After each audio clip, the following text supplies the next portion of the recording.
And we are live. Hello, everybody. Good morning, and welcome to Forever Sports. It is team announcement day, and once again, the Boks springing a bit of a surprise and deciding to name their side on Monday, which means that we don't have much time to predict a team with it being announced in a little over 2 hours. But we do have a bit of time, at least. So, and this Monday morning, after the back of beating England quite substantially, we now need to take on a bit of a rampant Scotland, really, who were worth their salt over the weekend and are going to definitely prove quite a challenge. And hopefully we kind of see the Scotland actually pitch up this weekend and give us a real good go. I mean, that's the big thing. You know, as much as we enjoy the big wins, for example, we want to make sure that we're working hard to get these big victories and that we are being extended, that we are being pushed as much as we can. So basically what we're going to do today in the show is we are going to try and predict the team that Rassie Erasmus is going to announce later today. We'll obviously be live as well later this morning for the announcement itself, which is set to come out at around 11:30, quarter to 12.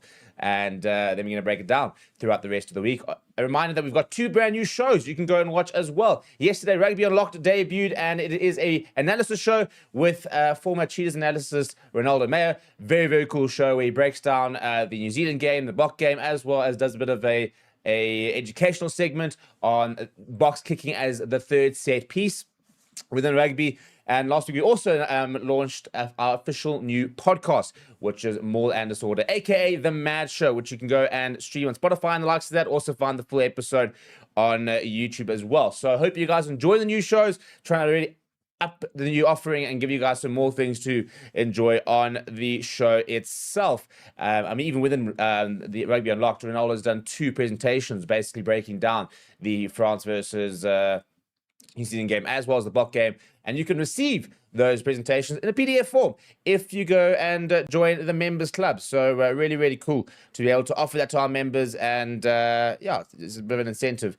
And if you need further incentive as well, you can also go and win yourself 2 Bokke tickets. We're going to be doing lots of giveaways to our members. So right now, if you're thinking about it, go and join our members club. Link in the bottom or the top of the description, or else in the chat. Right, what we're going to basically do is we're going to be running some polls here and going to be trying to vote for each position and build our team that you think Rassie is going to pick. This is not the team we want to see necessarily, but the team we think Rassie Erasmus is going to pick. And if you have not gone, you can go and do it yourself. Go and submit your predictions on my picks. Send us the team. You know, I'm going to pick my team now. I'm going to try and predict my side after this and kind of put it out there. And would love for you guys to get involved. Right, so we're going to start with the number 1 position. Who starts at number 1? Question mark. Right, now there is no Oxenshire because of injury. So we're not going to put him as an option. So basically, our options are Steenekamp, Stuka Tunu. We've got Bowen Fenter, as well as Jan Hendrik Wessels as our options at loosehead to start this weekend. And I'm so frustrating. And to be fair, I like that they didn't take a chance. Ox wanted to continue basically on Saturday, and the Boks said, no, get off. And that's what we saw last year, where he got injured against the Barbarians, and then we lost him for quite a while. And we can't lose Oxenshire for like the greatest rivalry tour. He's too important of a player. So we won't see him this weekend, and that gives another opportunity to someone. I mean, whether he was going to play this weekend anyway, we're not entirely sure, because Rassie Erasmus has said he was going to rotate. And they basically would have had most of the team picked. Maybe a couple of things they saw on Saturday might have prompted a bit of a difference in the team, both in our performance as well in Scotland's performance, who went to Argentina and played very well. But Scotland are a side that they're like that, aren't they? You know, they're a side where when they're good, when they're on it, they're proper side, and they can go toe to toe the best teams in the world. But they're also a side that can rock up and really, really fall apart sometimes. And I think if we if they were to ever show that consistency, that they would genuinely contend for the likes of Six Nations, which they did this past season. But again, it's that consistency that Gregor Townsend needs to fix. So right now, we've got everybody voting in the comments. And Andy, who's one of our members, keeping the community going, is saying that he could see Bowen at least being in the 23, loads of experience with the Scotland boys, and also mentioned the Scotland having to cope with jet lag this past week, which is definitely a big thing. I do have a sneaky suspicion we will see Bowen Fenter. And I think he's a player who was quite reliable last year. He's not a flashy player. He's not going to pin the ears back like we saw Oxenchair over the weekend, but he's a solid player, solid scrummager. Very, very excited to have him at the Lions next season. And I think it's a very intelligent move as well for him to come and play his rugby here. I mean, whether he gets to the World Cup squad right now, I don't think he's ahead of Nstuka Tunu. I don't think he's ahead of Steenekamp. And ironically, I don't think he's really ahead of a Jan Hendrik Wessels because of the versatility that he brings. I mean, look over the weekend, for example, where he came on at loose head for Gerard Steenekamp, he came on for Oxenchair. So he gives us lots of options, does Jan Hendrik Wessels. Kalama says, I think the Scotland game is a great chance to start Mkunu. I genuinely think he can be second choice at loose head props. Yeah, I think they really rate him. I think it'd be interesting to sort of see whether they see him as a starter or kind of off the bench. I think he brings a lot of impact. I think if you had like him and Zach Porthen coming off the bench, that's some proper good ball carriers.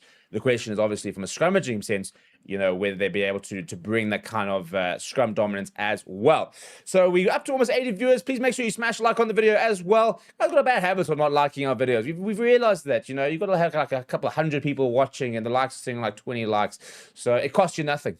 The members club, for example, costs you next to nothing, but it's an opportunity to support the channel. So let's try and see if we can get up to about 25 odd votes, and we'll close that and move on to the next one. Contender, haven't seen you in a while, my man, saying I think it's between Steenekamp and Wessels because the game is going to be played at Loftus. And Mkunu will be 17, but imagine that Zach Porthen at loose head like last year versus Wales in Cardiff. Personally, would be surprised if we saw Zach Porthen at loose head, but certainly an option. The fact that he can play both is obviously a huge win, and being able to move to loose head from a tight head point of view is generally a lot easier than a loose head moving to tight head, for example. What was quite interesting, by the way, is that Oxenchair is a designated tight head as well, so he can play on the tight head side if needed to be. So obviously that's something that we haven't seen much of Oxenchair, but he is can play in that position, so that if we get injuries, for example, we can continue to have that those contested scrums, which is kind of the main thing when it comes to that. And IMDM74 saying Mkunu from one of URC Steenekamp on the bench, and Josh saying, did you see the carry from Portland? I mean, barbaric, wasn't just literally throwing English players out the way. What a talent he is. Right, so we're going to basically lock up the vote. We've basically got enough over here. We want to get to about 25 votes, see if we can get up to 30 for the next one. But we got enough to throw Nstuka Tunu as our first player into the side over here. The next question is, who starts at hooker? And that, I think we probably know that. I'll be surprised if they don't go Malcolm Marx again. You get destined to play, but we've got options, and they are obviously Malcolm Marx. We've got Johan Grobbelaar, we've got Andre Hugo, Fenter, and we also have the likes of Jan Hendrik Wessels, if we wanted to go in there as well. Good morning, Matthew. How are you? And Africa saying Mkunu probably the weakest scrummager. I mean, you're probably right. I think out of those ones, probably is the weakest scrummager. Not that he's a weak scrummager by any means. It kind of probably goes to kind of show just how strong the prop depth is. But he's come a long way this year in his scrummaging. So I suppose him being kind of the worst scrummager is like saying, Canan Moody is the slowest wing. Between Edwin van der Merwe, Cheslin Colby, Kirkley, Arendse, the likes of that. I mean, I don't think Nstuka Tunu was scrummaging would let him down. But we've got some phenomenal scrummagers in the mix over there. So let's start voting for our number 2, and we can kind of continue debating this. And Josh says, I'd choose Marks again. He can rest against Wales. Tend to agree, especially because we need to find that balance of playing our players to get some game time, because obviously after the next 2 weeks, your Japanese-based players, your European-based players, they won't play until the All Blacks. Now, the All Blacks, for example, are going to have the opportunity to play many games. Obviously, 3 warm-up games, inverted commas, per se, against, the domestic teams, which is going to be quite a lot of fun. I mean, I'm going to really hope to try and get to Ellis Park for that Lions game. So maybe we might have to get Wes onto the watch along so that I can enjoy at least one game watching the All Blacks, and maybe watch them against my boys, the Lions. But yeah, so obviously the All Blacks are going to get to play against, the Stormers, Sharks, and Bulls ahead of the first test, which is on the 22nd of August, which, by the way, is the day I turned 30. I suppose worst ways of celebrating going into the 30s, then watching the Springboks hopefully beating the All Blacks in a sold-out test match, by the way, and the DHL Stadium also sold out. You can still get tickets to the test at the F&B Stadium, or alternatively, you could join the members club and get yourself into the draw to win 2 tickets to that game as well. And Josh said, best scrum in the URC is one of the main factors. And speaking about Ntuka Tunu, and Kutenda says, hands down, Kobala starts with Rassie's future son-in-law, Andrew Hugo Fenton, playing off the bench. I reckon Stormers front row off the bench. Right, we're going to wrap it up there. So Malcolm Marx is going to go into the number 2 position. And we're now going to decide on our tight head. And lots of options here as well, because Wilco Low is set to come back into the mix properly, because he was basically kind of fit inverted commas, but they said they wanted to give him another week to kind of really be ready. But now is a genuine option. You've got obviously Thomas Toy started last weekend. You got Paulton who came off the bench as well. You've also got Kari Sadi if you want to go that route as well, who I think will become a test will get a test debut next week. And that's my prediction. And I think we need to basically start looking at some tighter options. Obviously, we've got Nasnat and Clavacania. I don't think Frans Mahherbe or Trevor are making it to the next World Cup. So we've got 3 really strong options of Thomas Toy, Wilco Low, Zach Paulton. I think we're very happy with that. But we need to try and really make sure we've got a good, genuine 4th option at tight head. Obviously, Anil Bashir has been around as well. We've looked at a few options, but I do think that Kari Sadi, especially from a scrummaging point of view, and apparently loved what he experienced in this Bokke camp in the early stages where he had those live scrummaging sessions. So over 100 people watching. Sean, see if you can get up to like 35 votes per position at the moment. Fred reckons we should bubble wrap Mark for New Zealand. Well, to be fair, I mean, as I said, the first test on the 22nd of August. So if he were to play on Saturday, which is the 11th of July, and not play again until the 22nd of August, that's well over a month, So I think that, again, you've got to find that balance, because you want players to still need to play at the end of the day. Obviously, they'll have some training games and the likes of that. And we've also got the Argentina test early on, which I think will be majority of your foreign-based players. I'm really hoping that they're going to send the likes of a Thomas. I don't actually know if Thomas Toy will go play for the Sharks, but somebody like a Grant Williams. I suppose he's actually left. Who's available still over at the Sharks? But let's just talk about the Stormers players, for example. I'd love to see the Stormers players going and playing for the Stormers against the All Blacks. Like we see when it comes to British and Irish Lions tours, you kind of got to find that balance. And, the Sharks in particular, I mean, they're playing the All Blacks on the 7th of August. The 11th of August. Stormers are playing on the 7th of August. So you want to be able to see the Stormers with their box going and trying to beat the All Blacks and giving them the best chance to do it. So we're going to put in Wilco Low. He's gotten the most votes after our 35 cap over there. So it's a phenomenal song that Harlequin did about Wilco Low. I think we should all learn it as a community, and we can all start singing it when he comes into the scrummaging over there. Matty says, the Toy didn't really get a chance last week. We'll give him another game. Malabonga says, Low to start, shut down the Scots early. And Kethuani says, Carlos built like a fridge, saw him in Nadas at Cardiff last year. Yeah, I mean, he is the fridge, isn't he? Let's start. This is going to be an interesting one. Who starts at number 4? Now, as far as we understand, Eben Etzebeth not going to be available. We've obviously got to throw Peter Steph the Toy in there now, because he was an option there. We can't throw in Ryan Norton. He's currently injured. Kobus Visa is an option over there. I think Ben Jason Dixon is an option there as well, so we'll throw him in there. And I think what we'll also put in as an option is, I don't know, Lut Diago, they kind of said might be ready for this week. We're not entirely sure what the final sort of decision over there, but let's put him in here as an option. And I suppose it's one of those things, if he's not available, he's not available. We haven't got official confirmation he is available, but we haven't also got confirmation he's definitely not available. If that makes sense. Josh, it has been announced today in just over 2 hours, about 11:15, 11:45, we're expecting to see the team. Colin says, we know we have lots of options, but let Thomas start at 3 again. Continuity is also important. Vilko in the second half. Other 2 can play next week. And Africa 23 saying, Detroit took a big knock with that failed tackle, probably rested. Contender records, our first choice tight heads is Thomas the Tank Engine and Quadzilla have more test tries than Mahherbe, Koch and Inyakana combined. Thomas Detroit just has a knack, doesn't he? I mean, the amount of tries he scored in the Prem was also ridiculous. Conscious being said, I'd say Rassie will rotate these players, maybe Khaleesi and the other guys, Damien 12, Kuhn 15, Moody 13, rest one of the wings for Van der Merwe, Liebach 10 again. I mean, theoretically, next weekend is probably the better chance to kind of rotate players, but I think we will see a couple of changes. You know, for example, you mentioned Koen Horn at 15. I wouldn't be surprised if we almost see Damien at 15 one week, upgraded Fassi at 15 the other week, Koen Horn at 15 the other week, and kind of give them each a match. And I'd actually love to see, you know, maybe like an Andre Esterhuizen at inside center this week and Macadamian Willems at inside center next week. Let's like really go and check all our different options.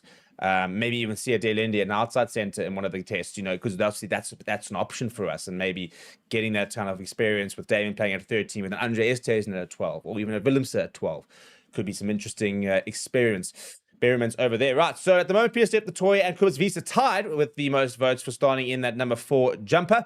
Africa says locks are our weakness. I think currently, probably in terms of the injuries we've got with no Riley Norton, potentially no Master, potentially no Etzebeth, no Snapeman, potentially no Diaga, and that's 5 locks, which considering we usually have 4 in the matchday 23 is not ideal. Josh saying, I think Van der Mesh will be excellent off the bench. Ruben Freddy as 4. I mean, generally, he is an option, I suppose. I don't necessarily think we'll see it, but Jonathan's saying, I wonder why Rassie does not want to use Jade Van der Mesh. I think he'd be a good player to have. Malabonga. So in terms of Andre, well, he went off with a bit of an HIA. Whether he passed it or failed it, we don't know. It was quite late in the game. We didn't get any official confirmation about his injuries. The only thing we kind of know is that Oxenchair is out. Sierkalisi had a hamstring strain, so we're not expecting to see him this weekend. And much the same with Eben Etzebeth, to be honest. And so I'm not going to really put them into the mix at the moment. But let's lock in that over there. We're up to over 30 votes. And the votes are actually saying, I think, Kobus Visa. So we'll sort him in at the moment.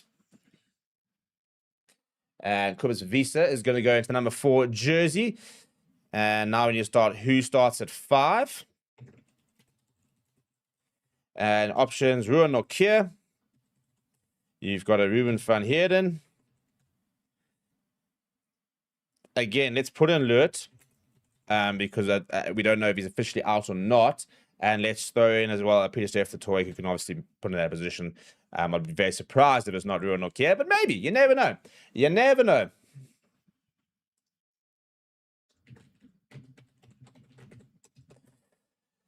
And Matthew saying, Rusty's always said not always the best player, but the right player. Yeah, I mean, I think what I'd love to see is a bit of an interesting move where we kind of draft in JJ van der Mesh just before the All Blacks and kind of like let them plan for all these players and then bring in the wrecking ball. I do think he's got something to offer. He was part of the alignment camps. Rassie basically spoke about the fact that Riley Norton was kind of more suits the kind of game plan.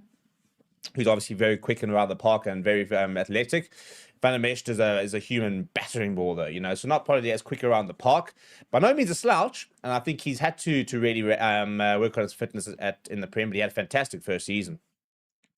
And I think he's a player there. I think, you know, we talk about the physicality that the Boks have. I mean, that man's got more physicality in one side of his left arm than half the other international teams in the world. So we've got 38 votes. We're going to put in Ruan Nokia. Pretty easy vote there. Somebody who's really locked down that position, to be honest.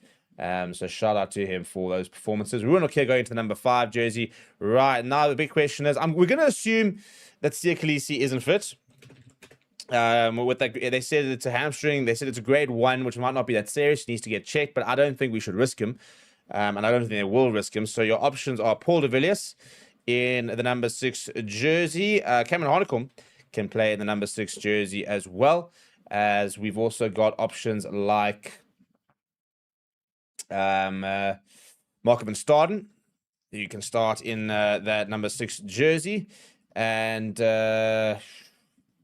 theoretically, yes, but probably not really. Ben Jason Dixon, probably not really. Ironically, you probably find Evan Ruiz could potentially be an option in the 6 jersey. Let's put him there as one of the options. And then move into the number 7.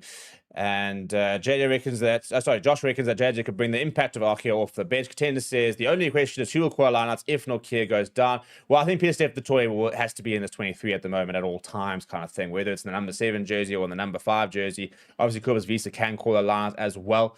But yeah, you need those two players in and around. K3 Andy says we reckon we'll see Dave Ribbons in the November. Well, will we see Dave Ribbons in the November setup? I'll be surprised if we go down that route. Rassie was kind of asked about it, and I don't think understand exactly what the English journalist was asking. I'd be surprised if you go that route. I mean, I wouldn't be against it, but I just don't think we generally do like to pick sort of foreign born and raised types of players. Hidden Man Production says it's sad, but I don't think Rassie will ever play for Hidden. In yesterday's conference, he went through his lock death and mentioned Tuka and Kobus Visa and Ruben never even came up. It's a very good point.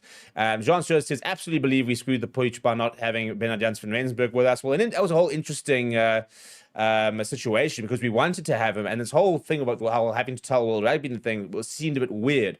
Yeah, I don't personally. I think it's, you're not capped until you're capped. So I think we should have been in our rights to have grabbed him. And basically, he said we wanted to have capped him now. Tian says, feel like Cameron deserves a shot at 6. Honeycomb is my perfect future. Says after 23. I tend to agree in terms of I've said for a while that I think he's a number 6 from a box point of view. Fred says, before we get to 6, 7, 8, I want to say I think Cameron Honeycomb is the best player to start 6 or 8, or at least somewhere on the bench. He was insane for the Bulls, but he was quite quiet last weekend. I think he'll get there. I think he made a bit of one or two mistakes that comes with experience. I do think that he's an option at 6, though, more so than an option really at 7. I'm not entirely sure that's where we're going to see him at his best.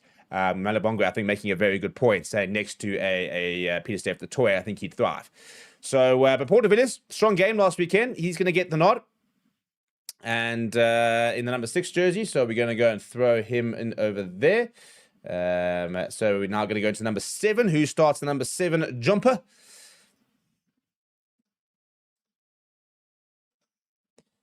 Who starts at number 7? And options, Peter Steph the Toy. You've got Vincent Shatuko. You've got, obviously, Ben Jason Dixon, who can stay there. You've also, obviously, got Cameron Honeycomb, who did start there over the last weekend. And if you also needed, you've also got an Albert Lowe. Where do we put it? I mean, I think Albert Lowe is probably more of a number 8 option, really, for the box. I know he played 7 at the Bulls, but those are kind of more players who've all kind of been in the number 7 role for the box themselves. Let's put them up there, shall we? Contender reckons that Paul is going to get a shot again. And no, JJ van der Mesht is not in the squad, John.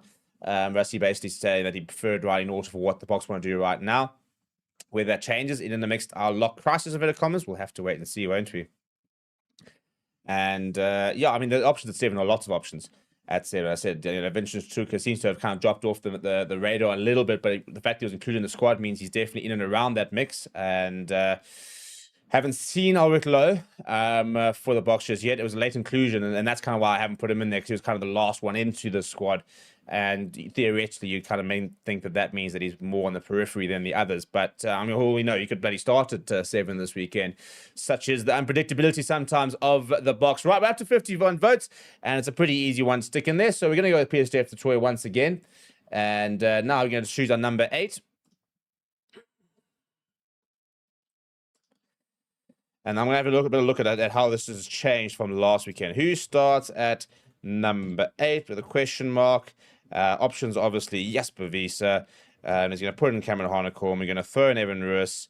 And I'll throw in Albert Lowe as well as an option. So in terms of how we've changed from last weekend, we've obviously got 2 brand new starting props within our side, as well as a new number 4. PSF the Toy shifted back to number 7. So at the moment, we've got 3 changes to our starting lineup from what we saw over the weekend. And I do think we will see some changes. So I think we're kind of probably on the right track here. Whether those will be the changes, not entirely sure. In ING M74 says, Rassie will rotate slightly, but no time for experimentation. Now, Josh then saying, Jasper Peel around the line, JJ flat on the line, the damage we could cause. Africa says, can't play PSF's Toy Nokia every game, maybe rest him for bigger games. But again, there's going to be a month break. So PSF's Toy hasn't played in about he's played 2 games now. So, I mean, I understand we like to rotate players. We also need to be careful that we don't just need to rest players for the sake of resting. So Ruan Nokia, by all means, has played a lot of rugby. PSF the Toy, not played that much rugby recently. And, if he doesn't play against Wales, he doesn't play again until the 22nd of August. So he's going to have another 5 weeks off of playing. So if we look at it at this past season, for example, he played his last game in Japan in December, and then played his first game against the Barbarians, got 70 minutes out there, then played obviously over the weekend, got a full 80 in. So he doesn't really need the rest right now at the moment. So you'd only kind of rest him, in inverted commas, if you wanted to give other people opportunities. So we got 53 votes though, and Visa leading the charge. Interesting to see Cameron Hanekom with the decent amount of votes, but Jasper Visa is going to go in there. So we're going back to the PCF 27, Jasper Visa at 8. Is Paul Levitsky another chance at 6? I think it's quite a nice pack actually. I think we've got quite a nice vibe going over there. The next question is who starts at 9? Kobus Reinach obviously making his return from injury over the weekend. So options are Grant Williams. We've obviously got Reinach. We've got Herschel Yankees back in the mix these days.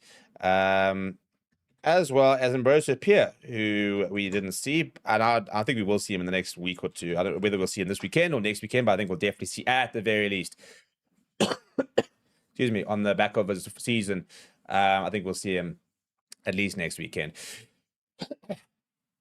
PF says Scotland smashed Argentina. We should not take them lightly. And then K3 Andrew echoing that point, saying can't take Scotland too lightly. They put 50 points on France in the Six Nations.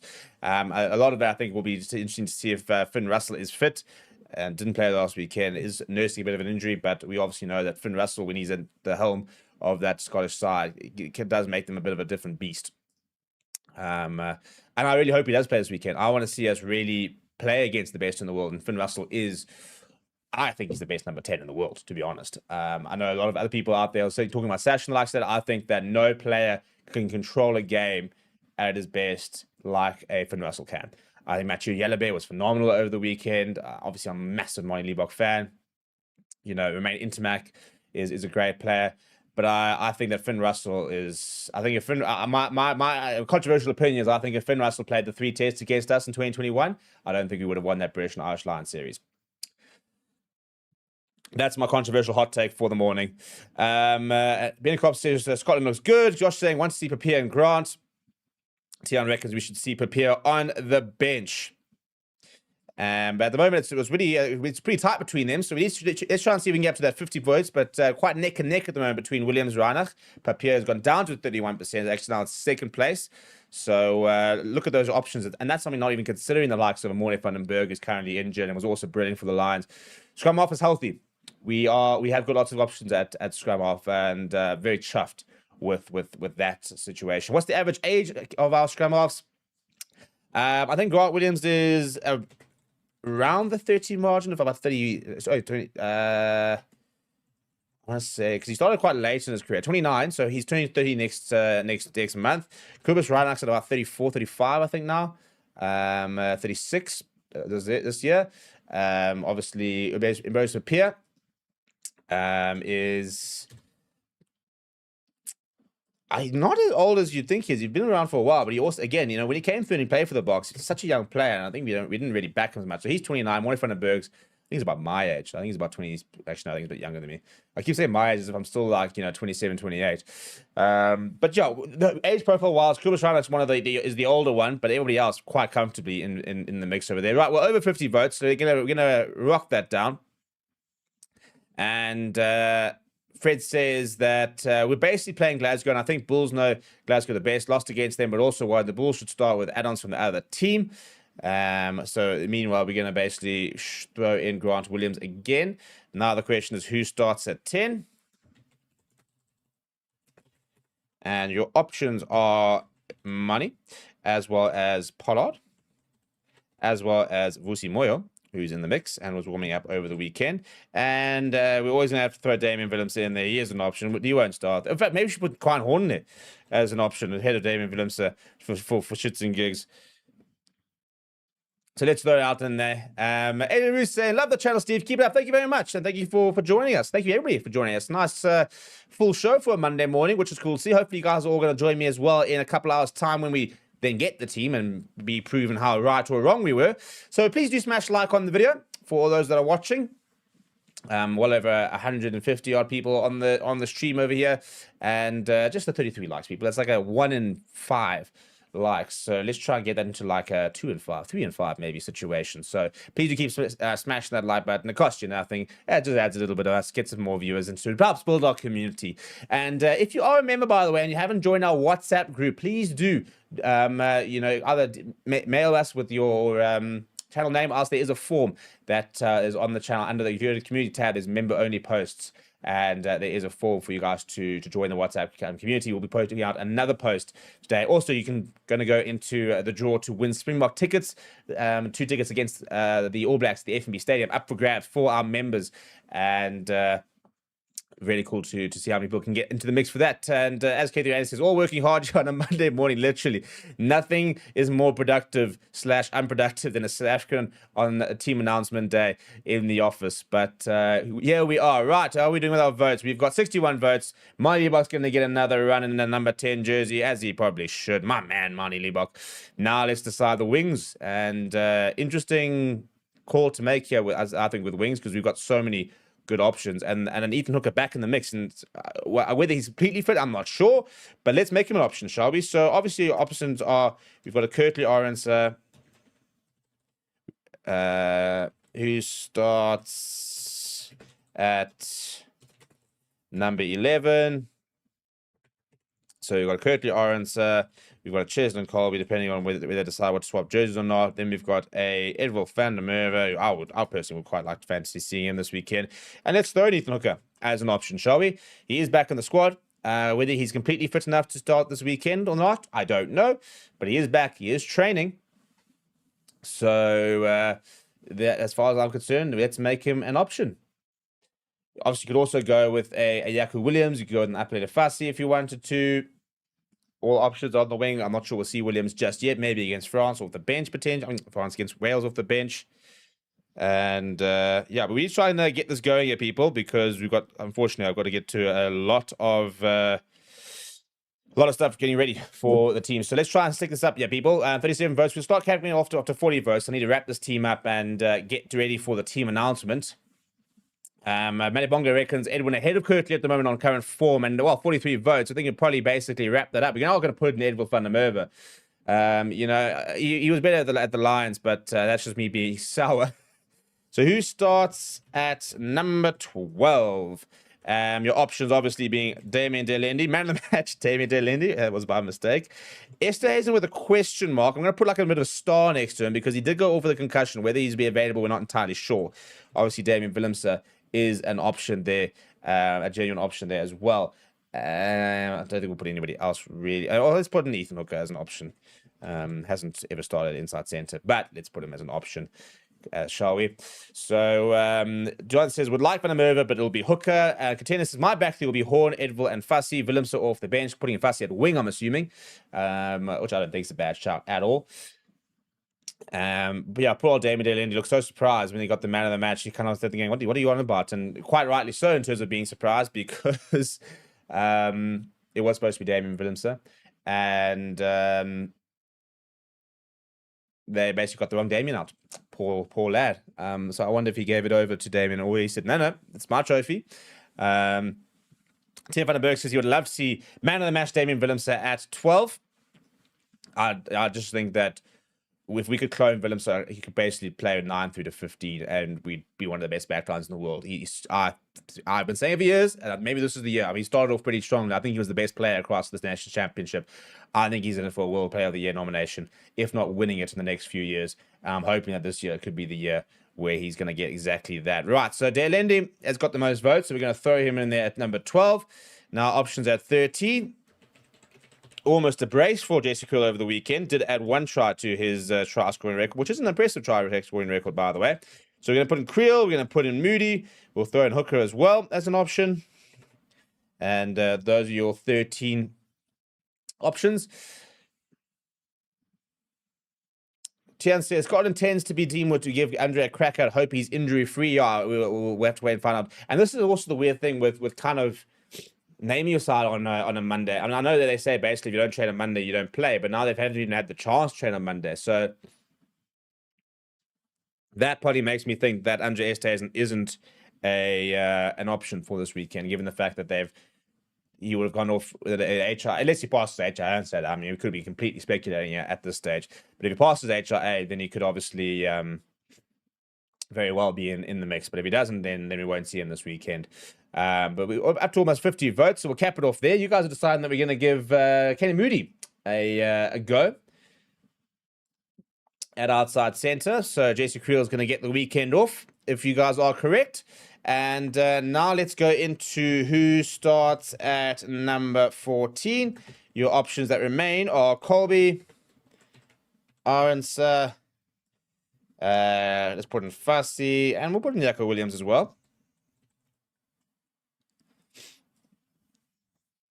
Two more players, and then we've got our predicted side, and I'll be putting on my side very, very shortly, and then we'll be live again in less than 2 hours for the official Springbok team announcement. Busy Mondays. Busy Mondays. That's what my life has become. Just completely whirlwind Mondays, really. As kids say, Andre, I'm probably out hoping only this week. Yeah, exactly. Let's hope that even if he has a concussion, that it's pretty minor and that he's back next weekend. I'll be surprised if we see him, and we haven't put him in, so we don't have to worry about that. But I would be surprised if we do see him. He didn't look very happy when he walked off. It looked a little bit groggy. But we got no confirmation of exactly what the situation is. We know, and we also, yeah, we said we didn't get to see whether he passed the HI because it happened so late. He didn't really have much time for it to be a thing. But Colby has walked that pretty easily. So now our final decision is who starts at fullback. The options being Quine Horn, Damian Willemse, best fullback in the world, and Apelele Fassi. Do we rotate? Do we send out Damian again? This time maybe we can try and get his own man of the match and not have to watch Telendi get it on his behalf. Fun times. Somebody will say Supersport's not having a very good time at the moment. Their cameraman wiped out Colby. Now they're giving the man of the match to the wrong people. So not off to a good start. Malabonga says Moody's form is not good enough to be facing Russell and Tupolotto. Fred reckons Villiers at 15. Well, maybe draft back in. A little surprise into the mix there and throw him in. So at the moment, Willemse very comfortably going at Fassi at second place. Him and Horn are quite close, but Damian Willemse definitely seems to be the preferred option over there. So we are going to put in Damian Willemse, which means that we can now go and lock in our picks. And so we're going to go and do that. Then I'll be able to show you exactly what happens on the system. So if you're not on my picks, first of all, why not? Like, it's a bit of a weird thing. I mean, you get with the program here, people, because when you do lock in your team, you can, first of all, it's a prediction team. New feature coming in where you can be able to basically predict your own side. This is now your predicted team versus what you would like to see. But we are working on being able to do that. And that's basically what it generates. So it generates a full little team list for you with all the players. And obviously there's our Forever Sports community. That'll say your name if you are on my picks and you go and sign up and likes that. If you also done your score prediction, it'll also say your score prediction on the image. And you can also try and predict the Scottish side as well. Then obviously on the weekend, we also do the player ratings. And you can also share your player ratings with your friends and the likes of that. So that's where it gets really, really cool. Jonathan says, guys, I will not be surprised if we see a totally new team from Rassie. And Pedro is saying, make a good point, saying the teams were chosen weeks ago. They definitely were, where things have had to change over the weekend, because that's kind of what they do. They usually say this is basically the teams, but if things happen for whatever reason, then they will have to look at changing. Right, we're going to wrap up there, people. We're going to be back in a couple hours' time for the team announcement. So we'll hopefully see you guys all then. Last week we had, or the last time we had over 1,000 people watching our team announcement reaction. Let's see if we can get to those kind of numbers today on a Monday morning. And then we've got a full week. We've got More Than Disorder, which will drop on Wednesday, aka The Mad Show. Please do send in some nominations for the Mall of Fame. And make sure you guys get involved in our new podcast. Rugby Unlocked dropped yesterday. If you want to go and check out a breakdown of exactly how the Boks beat England, the New Zealand versus France tactics, as well as a bit of a educational lesson on kind of the box kick and the purpose of the box kick. We did a really cool episode yesterday with Ronaldo Mayer, who is a ex-Cheetahs analyst, and that'll be a weekly segment, so you can go and check that out. That is on the channel, and yeah, lots of really cool things. So big shout out to all of you guys for joining me this morning. Big shout out to all our members for powering the channel, and we'll see you guys in a few hours to see exactly what Rassie Erasmus has decided, and we can then see how close we are with what we have predicted.